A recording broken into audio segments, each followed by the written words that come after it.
Guro, gabay ko. Guro, gabay ko sa landas ng buhay.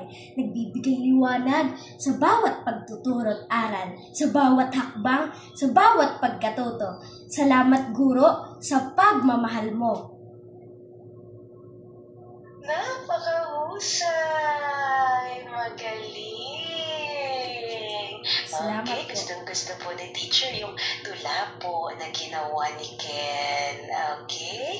So, sino po ulit ang iyo pong inspirasyon para po sa tula na iyong ginawa? Si Teacher G po. Thank you so much. Maraming salamat po. Alright, so again, Teacher G will gonna record that one for your performance task. Good job, Ken. Okay, so 5 claps for you. 1, 2, 3, 4, 5. Good job. Madali lang po ba gumawa ng isang tula?